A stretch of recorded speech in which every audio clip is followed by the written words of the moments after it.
এইখান থেকে আমার সামনে যারা বসে আছেন, এর মধ্যে থেকে মুরব্বী যারা বসে আছেন, ওমরা বা হজ করতে গিয়েছেন, এরকম একজন হাত তুলেন। ওমরা বা হজ করে আসছেন, একজন মুরব্বী মানুষ, ওই যে লাল টুপি পরে বসে, তোমার নিয়ে আসো, তোমাকে আসেন।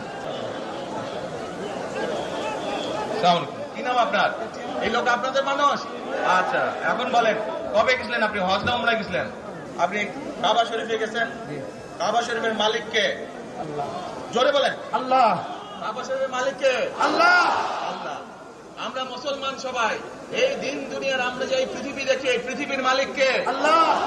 এই সূর্য নক্ষত্র যা দেখি তার মালিক কে? আল্লাহ। বেহেশতের মালিক কে? আল্লাহ। দোজখের মালিক কে? আল্লাহ। আচ্ছা, দাঁড়ান, আপনি বসেন। দোজখের মালিক আল্লাহ, বেহেশতের মালিক আল্লাহ, এই পৃথিবীর মালিক আল্লাহ, কাবার মালিক আল্লাহ। আরে ভাই, যেটার মালিক আল্লাহ, সেটা কি অন্য কেউ দেওয়ার ক্ষমতা রাখে?